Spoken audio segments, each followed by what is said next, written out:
Welcome to episode 30 of the Connected Yoga Teacher podcast. I'm so excited because Puja Madan is going to talk to us about rituals for the beginning and the end of your day as a yoga entrepreneur.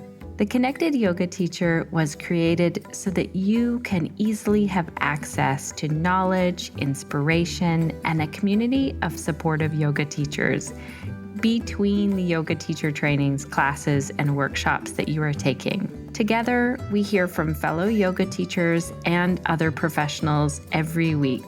In our private Facebook group, Julia Kafazov posted a question a few months ago. We heard from Julia in episode 17. She talked to us about yoga for chronic pain. It was an amazing episode. For sure, go back to that one if you're interested in hearing from Julia more.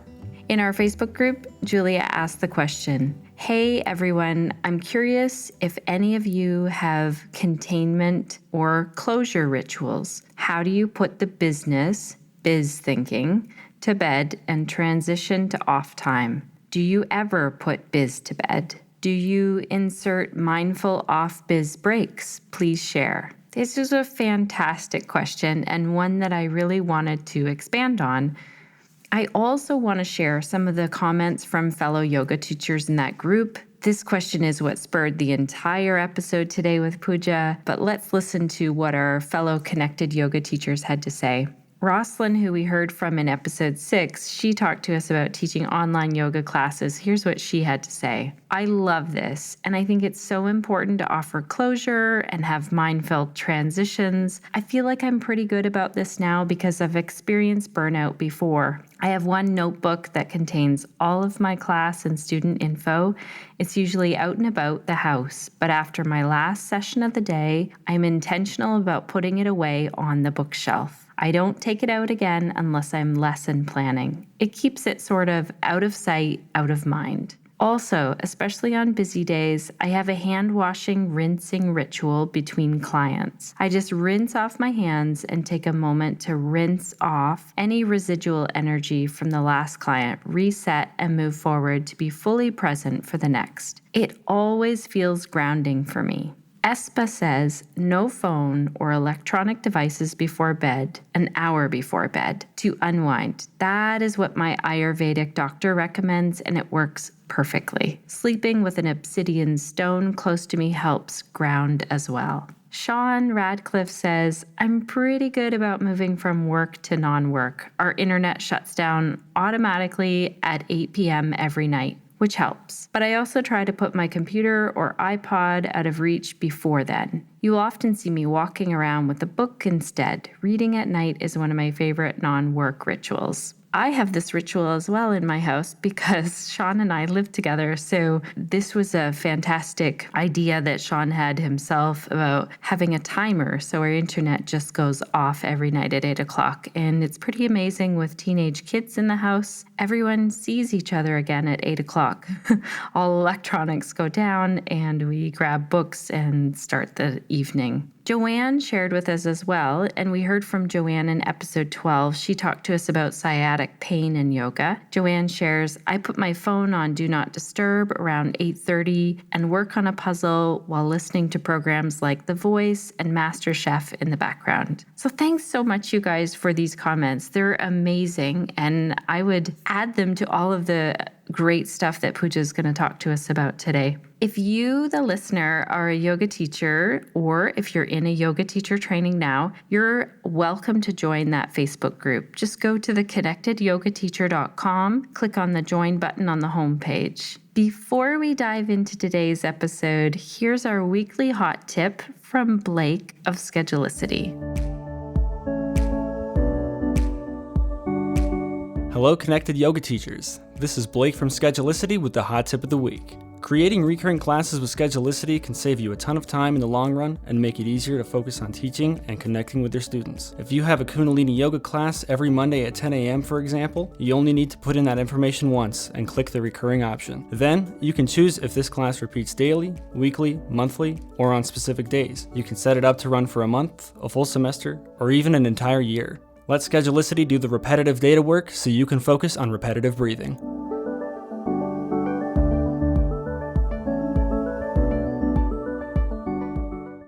Thank you so much, Blake, for that. Okay, let's get ready. I think you're going to find so much value in what Puja shares with us about the beginning and end of day rituals. Puja Madan is a leadership coach and the creator of wildradiantwoman.com. She has an MBA, 8 years in tech startup experience, a certification in health coaching, and over 12 years of meditation and spiritual development from India. Puja lives in Orlando, Florida, and holds in-person retreats and play shops. She coaches women around the world via Skype. She's the best-selling co-author of Unleash Your Inner Magnificence and 365 Ways to Connect with Your Soul. Puja has written articles for the Huffington Post, Mind Body Green, and Elephant Journal. One little note here before we hear from Puja. We did this interview a while ago, and listening back to the audio, I just would like to take a moment to hold some space to think about everyone, all of our friends who have, at the time of this recording, been in the path of or had loved ones in the path of the hurricanes that have been going through.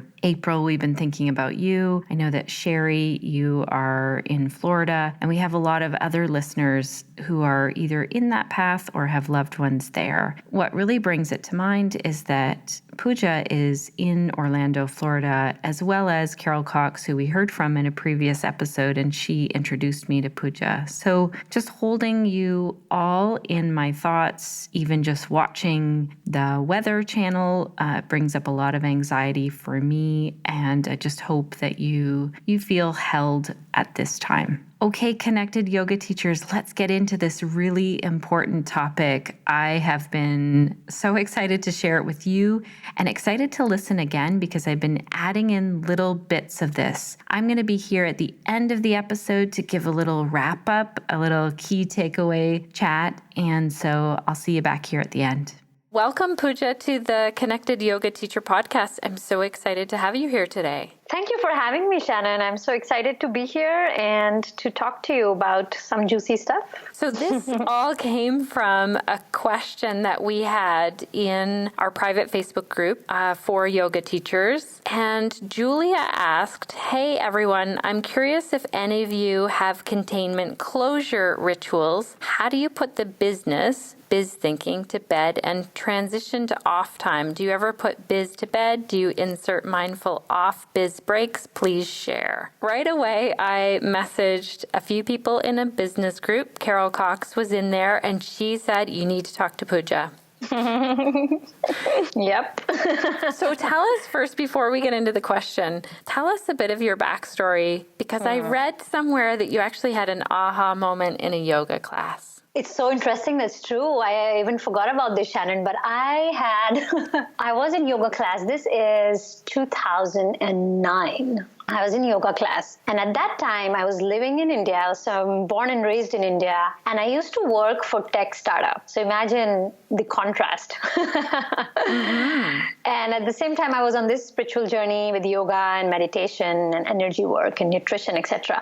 But I was in yoga class and I had the most severe lower abdominal pain. And my yoga teacher said, go to the hospital right away. It could be an appendix. You might need to get it removed. And I go there, and what I find, Shannon, is that I have gigantic fibroid tumors. They're bigger than my uterus. And that became a huge aha moment for me. Can you imagine being in this body and being so disconnected from it that you don't know that? I mean, of course, technically you can't know about tumors, and you can be with these tumors for a long time. But it just blew my mind of just the energetic disconnection with my body and the stress I was putting her under for it to have formed these gigantic tumors. And so that was my aha moment.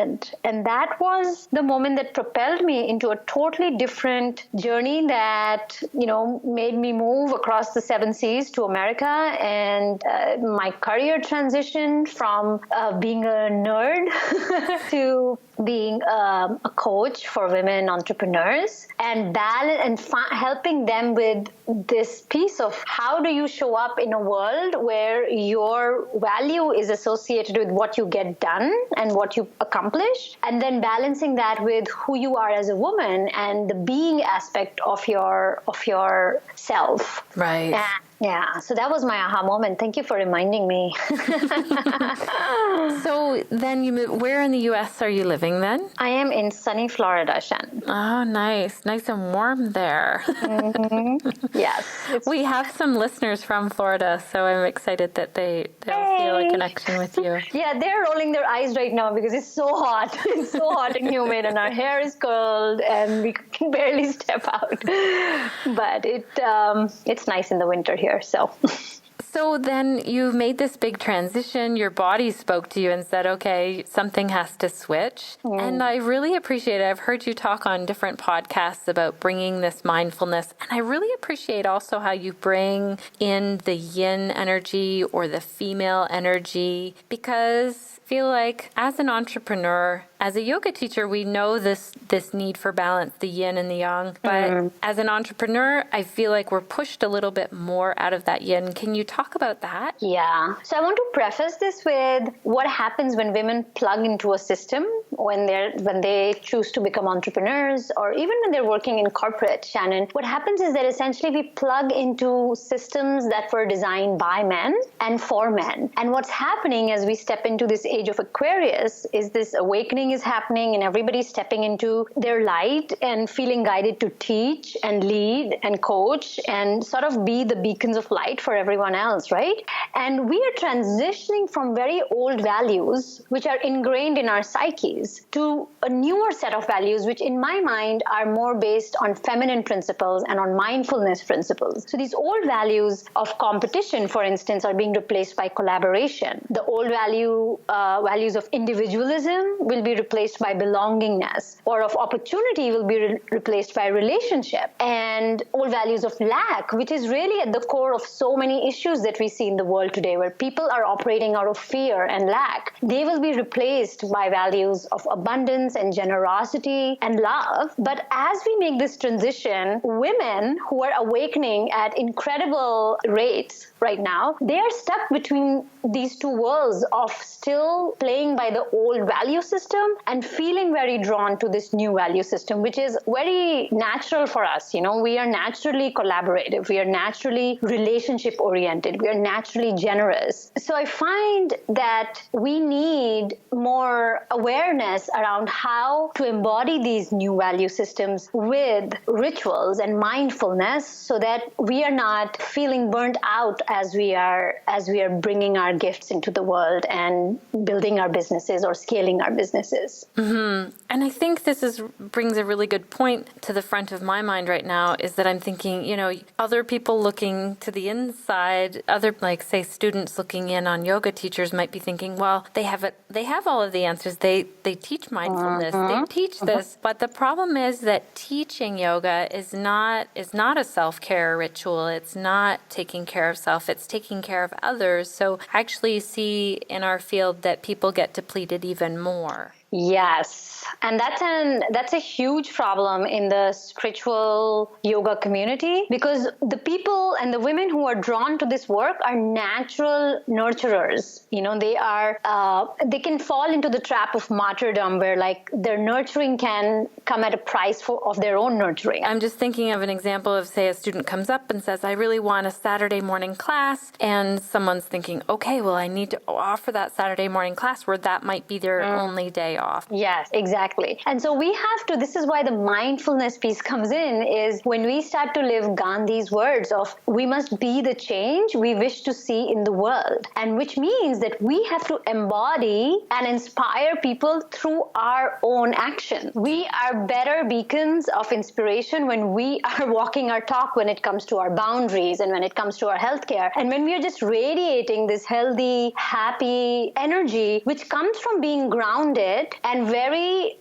sort of taking care of yourself, like a self-centeredness almost. And that is a sort of glow and radiance, which is very palpable. People are drawn to that. And that is the kind of business model that I'm looking at moving forward, is how can you become the change? How can you walk the talk? And then through that, you're creating a ripple effect that everybody wants to be that, or, their version of that. So let's take this to the extreme, and I'll use myself as an example here because it's pretty easy and close to me. So at times I get very excited about the work that I do with the Connected Yoga Teacher, the work that other projects and things that I have going on. And then I'm excited to share posts on social media, and I get really busy with my business, and then maybe my yoga practice falls away. So let's start with the extreme of someone's thinking, life is just overwhelming. How do I put some of these mindfulness practices into place, these rituals? Yeah, this is such a great question. And, Shannon, I used to be like this too.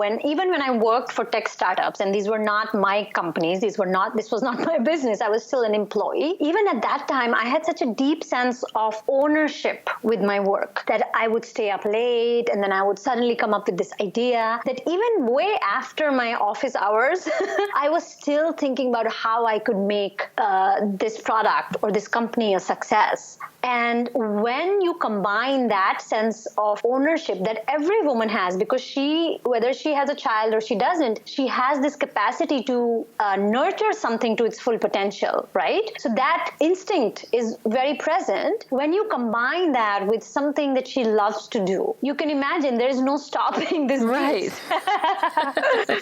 Right? It becomes like its own little monster.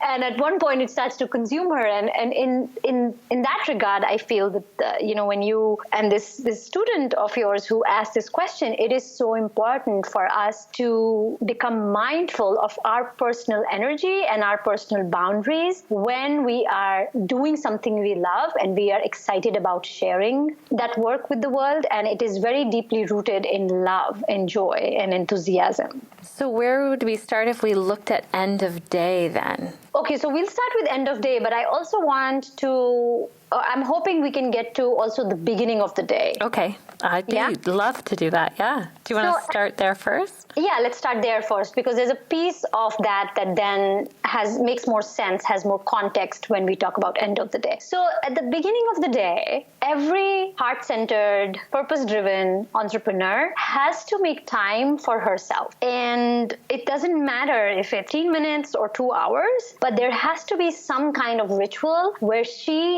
is fueling her tank before she starts giving any of it away to the world, whether it's her children or her family or her business, right? And so in India, we have a saying that every being is made up, is like a house with 4 rooms: the emotional, the spiritual, the mental, and the physical. And even if you step into that room just to air it, unless you do that, you're not a full functioning, healthy being, right? So what can every woman do for herself in these 4 areas? And, when I start with very overworked entrepreneurial women, when they come to me and they have no time, we start with, let's do 5 minutes of something every day for each of these rooms, right? So you can make yourself a smoothie, and that takes 5 minutes, right? So you've done something for your body, or like a quick workout where you're doing some lunges or something like that, where, even if you do like 10 sun salutations, that's a good 5-minute way to connect with your body, right? Okay. Then another 5 minutes can go in connecting with your emotional energy and staying in touch with your why for your work, being in touch with what your blessings are. So like a gratitude practice, or just doing something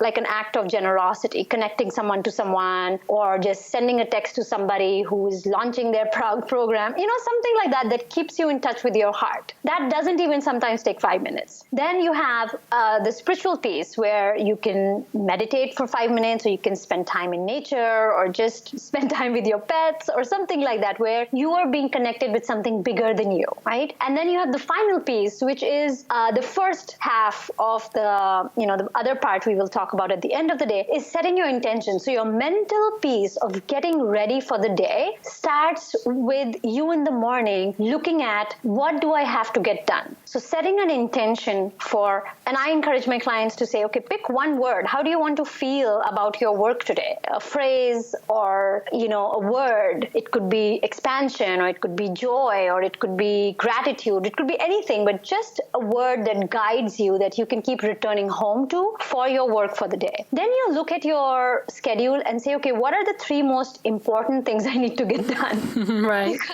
Because I'm pretty sure, your audience, you probably have like 10 things on your to-do list, right? Yeah, on a good day. On a good day. So you look at like what needs to get done on a priority, just 3 things, and you pick the biggest of those and you do them first. And of course, this is a 5-minute ritual. This plays into a bigger piece of knowing your priorities, knowing your 90-day plans, having your schedule, knowing what you are going to get done on every day of the week, et cetera, et cetera. That's a bigger picture. But just for the daily ritual, having just this much clarity of like, these are my biggest priorities. If I can get this done, it's a good day. Right. And then starting the day with that is huge. You'll be surprised at how much women will kill themselves with inner chatter because the list was long and they were not clear about the priorities, and the most important thing still didn't get done at 8 in the night. Right. Oh, yeah. It's so easy to find something else. I love how you started it with that intention, that one thing, as it being a one-word feeling. Like, how do you want to feel today? And what do you really want to embody? Yoga teachers will be able to connect with that because a lot of the time we set an intention for a yoga class. Exactly. So it sort of is like your mantra for returning home to that. It sort of sets the tone for the day, which I just find it sort of like anchors me into, why am I doing this? Do you feel like it changes every day, or does it stay the same sometimes? It changes. It changes. It really, I do it right after my meditation. So it's almost as if I'm not the one making that decision on what that word or that expression, it sort of comes to me. Mm-hmm. And so it is often different because the universe is creative and playful. Right. I love that. Likes to have fun. Yeah. So then that's our beginning of day. I love how you said these 4 rooms, and you gave the image, the visual of even airing them out, that it doesn't have to be a full spring clean every day on these rooms, that it could just be, let's bring awareness to these 4 things. Yeah, I mean, if you think of it, like sometimes you just kiss your kids and then they're off in school. Like you don't have, it's okay. Just a little kiss is enough. And it's kind of like that. Just air the room, just touch it, just bring it some awareness and let it know that you are open and present for it. And that's all sometimes we need to self-nurture. What do you say to the women that you work with? And I know we have some male listeners as well, but I know that you mostly work with women. So what do you say to the women who say, you know what, I'm just really busy. I have young kids, I have a full-time job, and I'm a yoga teacher, and I don't have time to fit time in for myself? Yeah, that's a really good question. And it's very interesting. I do work with men too. And interestingly, they are owners of, yoga businesses. But here is what I find is very interesting. So typically my clients end up having a lot more time than they ever dreamt was possible. So they'll take like Fridays off, or they'll have a CEO day every month, or they'll take every other Friday off. Like this is the result of the work of working with me. And they all come to me with, you know what, I don't have time. Right. That's what people always say. Right. And this is sort of a piece of a bigger conversation about reorganizing and reshuffling your business plan and your schedule to see where are you leaking energy on, first of all, non-revenue generating activities, and second of all, on activities that are not lined up together. So like if you're, doing a little bit of this and then doing a little bit of that, and then that's like there's a lot of research now on that, and how long it takes for us to come back to task. If you have moved away from it, even for a second to check your email or to check your text, it takes 23 minutes to come back in the zone of doing that original task. And so, there's a lot of energetic and practical work that happens in getting those priorities realigned, both from a business strategy perspective and a personal energy perspective. And once you have both of those, it's like a person starts to fire on all cylinders. And it always blows my mind how much time is available for them. And I have, clients, they just had babies, or they have two kids, or, they commute an hour to work, work to their, to their clinic or their yoga studio or things like that. So these are everyday people with real challenges around their time. And I want everyone listening to know that it is possible to completely reorganize your schedule and your business strategy to really create freedom in your life and your business. Yeah. And I think I've seen it in my own life. When I fit my yoga time in, everything else works better. My family members will say, hey, like, I know they don't say it to my face, but the days that I miss my yoga practice, they might hint around that it's a little tougher, like for everyone. It definitely radiates out into our house. Shannon, I'm glad you brought this up because I think this is one of those things we don't talk about so much in the business community, in the yoga community, of how much our relationships are impacted when we as women are sort of on our edge or are being stretched thin. And I think this is an important issue for us to discuss more, not just necessarily with me, but with other guests and just in your community, of what happens when a woman is not giving from a place of fullness when she is stretched, and how that starts to reflect and percolate into, of course, her own personal self-care and her own inner dialogue with herself, in her own relationship with herself, but also in her relationship with her partner or with her family and her children. And we gloss this over when we're trying to project this idea of a successful business, but it is one of those things that takes a hit. It does. It really does. And I see it it will affect my business. It will affect everything. So I've learned the hard way to make time, and I still fall away from it sometimes. It just gets away from me. And then I know I just need to step back up, roll my mat out, come back. Yeah, it's very easy. I mean, it's easy to fall off. Mm-hmm. But so long as it's like, in Vipassana meditation, it's like, watch your breath, then you forget. And then your thoughts take you somewhere and then you remember to watch your breath. And it's kind of like that with these daily rituals. It's like, oh, I forgot. Or 3 days have gone and I haven't done yoga. And like, well, now my mat is out and I'm going to do it. Yeah. So it's kind of like re-inviting yourself back into those powerful places within you that when they are nurtured, you have so much more to give. So then that's the beginning of the day. Mm-hmm. What is the end of the day then? Yeah, so this to me is very juicy and is often overlooked because, in India and, the whole system of yoga, just the fact that you do the sun salutations with the rising sun, so there's obviously a lot of emphasis on early morning rituals and things like that. And then we come to the end of the day. I love this bookending ritual and my clients really swear by it because in some ways it's like an energetic and practical switching off the lights of your business.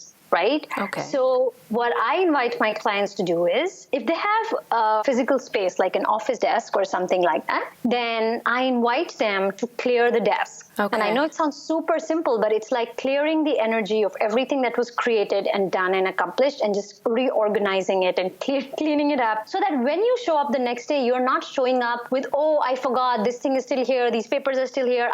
There's like none of that overwhelming energy still there. So you clear your space. And whether that is in your yoga studio, wherever it is, clear the space so that when you show up the next day, it's a new, fresh energy for you. So that's the first step. And there's 3 steps in this. The second thing is to make a list. Just like how you made a list in the morning of your top 3 priorities, sit at the end of the day and write down 2 or 3 things that you got done, and as a celebration, as a note of gratitude to yourself. Because as business owners, and especially solopreneurs, nobody's giving us Employee of the Year or Business Person of the Year award. It's just us. Like, we reach milestones, we accomplish things, and then it's on to the next thing. Mm-hmm. It's very, very important for women to stop and pause and acknowledge and celebrate everything that they are getting done and that they're creating in their business to move it forward. So to stop and, list a few things and just give thanks to yourself, saying, I got this done, I'm so proud of myself. And then just sit in silence for a few minutes to meditate. Some of my clients who are more on the woo-woo side and they're more open to, some of the energetic practices, is that they will do some kind of when you finish Reiki, you literally swipe your hands around your body and around your auric energy to clear the energy. So they will do something like that, or they will use some essential oils, but something that shuts shuts the energy, and there is closure to that day, so that when you step out of that physical space, whether it's your office or it's your yoga studio, you are done. That day is closed. Oh, I love this. That's great. And I think it really shifts the mindset when you sit down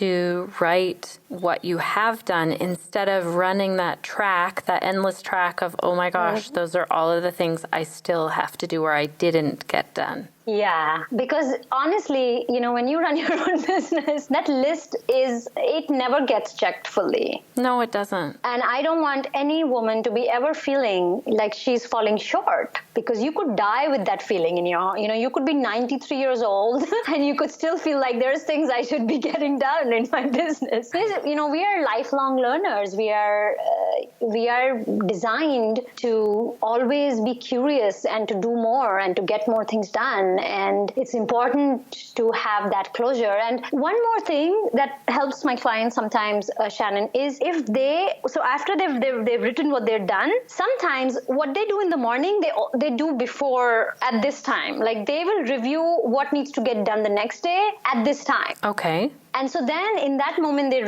prioritize, okay, these are my 3 priorities. This is my, maybe not set the intention, but just so that, you are taking this in your unconscious when you sleep. And then your mind is also working on how to make that happen for you the next day. And then in the morning, you just review the same list. If anything has changed, you set your intention. So in some ways, there is also like a sense of relief of like, okay, now after I leave work, I don't have to think about what needs to get done tomorrow, because I've already reviewed what needs to get done tomorrow. What are my sessions? What are my, whatever, meetings and classes? And when am I creating content? Like, what's happening tomorrow. And in that clarity, there is a sense of being able to switch off without too much stress. Mm-hmm. Oh, those are great things. I wonder also, I'm just looking at my very messy computer desktop. Mm-hmm. That might be, because my desk is totally empty and clean at the end of the day, but my desktop is absolutely packed full. And every day that I open my computer, it's reminding me, oh yeah, I haven't filed those things yet.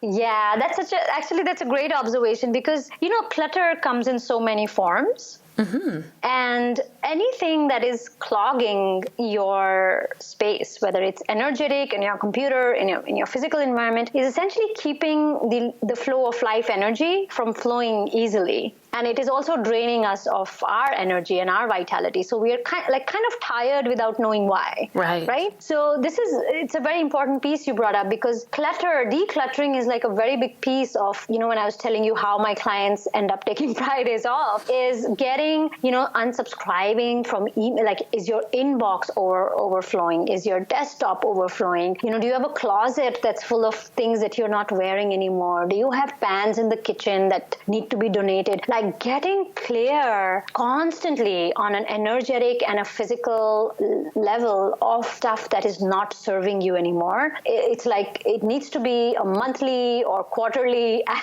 process, because otherwise we are getting drained without realizing why. I mean, imagine you every morning waking up, looking at your desktop, and immediately your first thought is, I should clear it up. Mm-hmm. Now there's a should.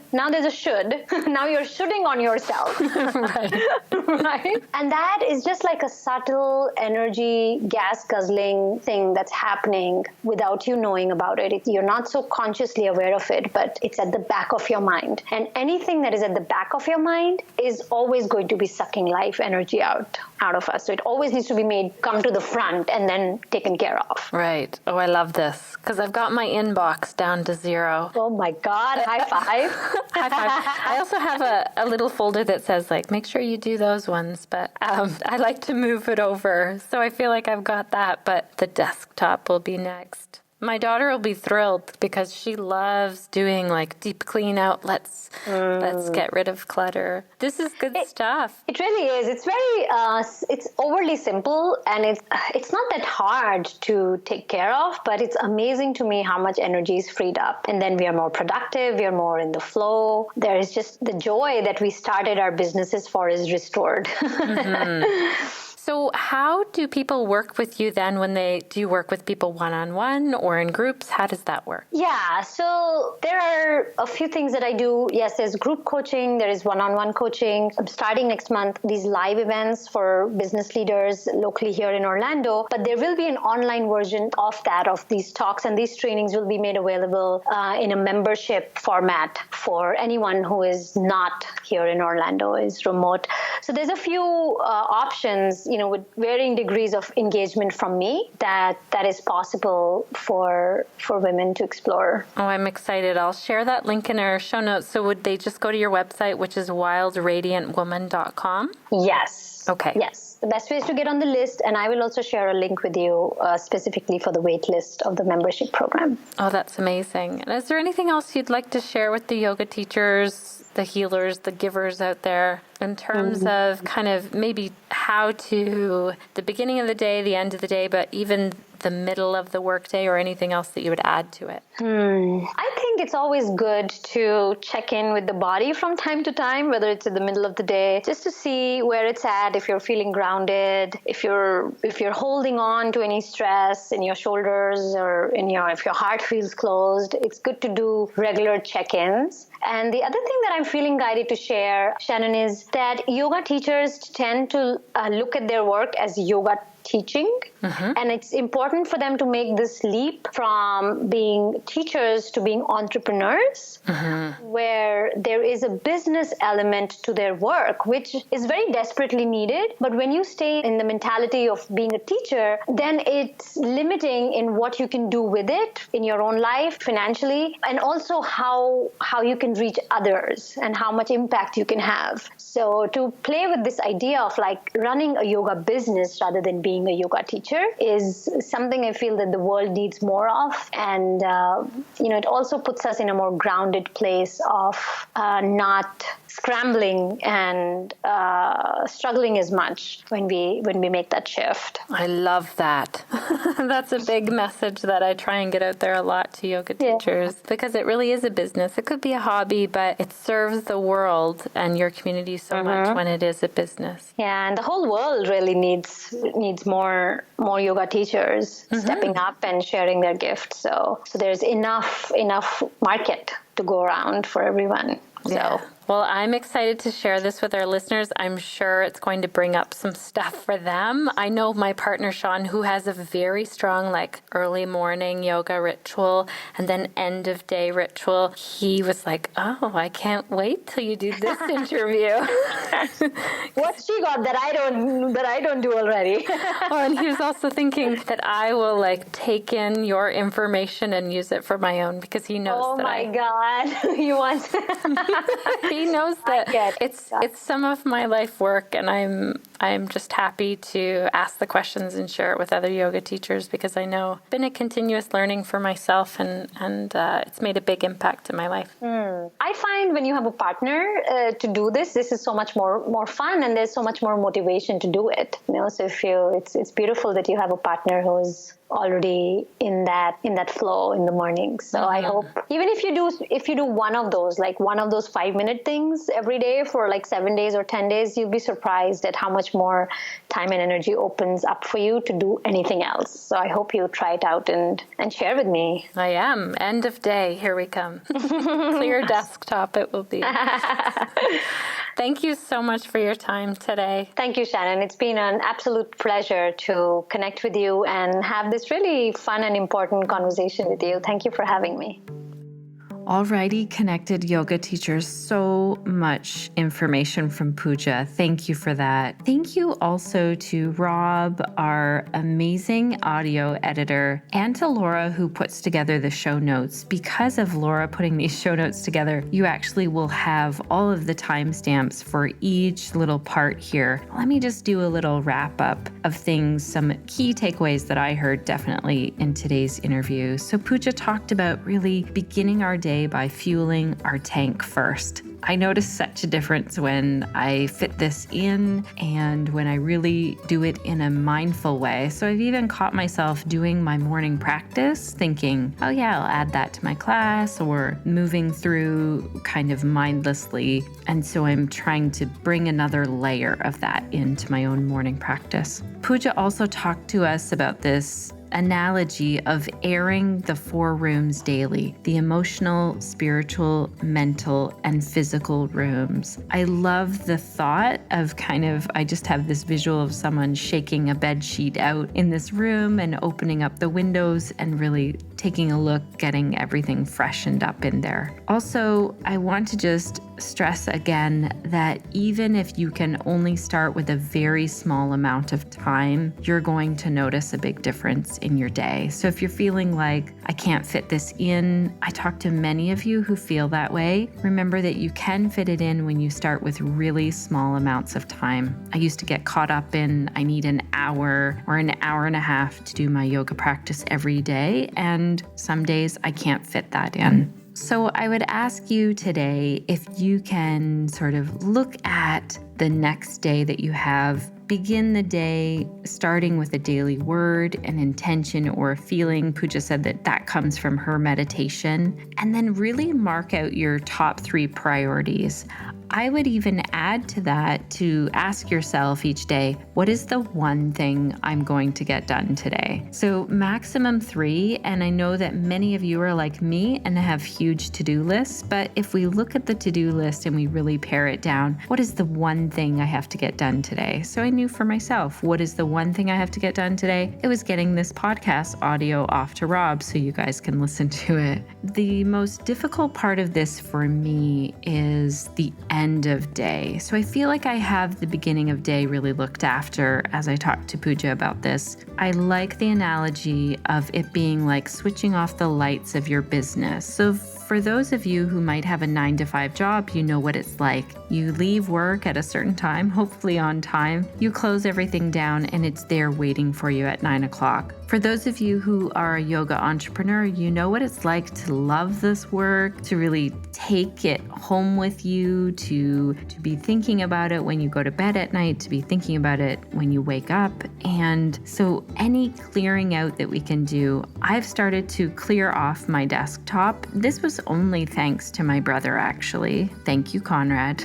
Conrad was over to visit, went to do something quickly on my computer. We were going to play a little game, and he was like, what is going on with your desktop? Just took all of my stuff from my desktop, put it in a little file that says desktop today. So my entire desktop was clear. And this has become a bad habit of mine to put things on the desktop if I want them top of mind. So I've made it a ritual to clear that off. Now, I'm going to strengthen that ritual and do it every day. That's my goal. That's my one actionable step. What I haven't implemented is writing down 2 to 3 things that I've completed that day. So I'm looking forward to adding that in once I have my clear desktop every day. I think that's one of my key takeaways, is that we hear lots of great ideas and sometimes we feel like we want to implement them all at once. It's helpful to pick 1 or 2. Puja, thank you again also for the analogy of bookends, that it's like the beginning and the end of the day, and these are the bookends of our day. So I'm wondering, connected yoga teachers, which beginning or end of day ritual are you thinking about taking on? Feel free to pop over into the Facebook group, share your questions, share your ideas. If you're like, I'm taking this on, we can be your accountability partner in there. Also, feel free to reach out and leave me a voicemail. You can find the button on the homepage, theconnectedyogateacher.com. Stay connected to your practice. That might be beginning, end of day ritual. Stay connected to your community and stay connected to self. Take care, yoga teachers. See you back here next week.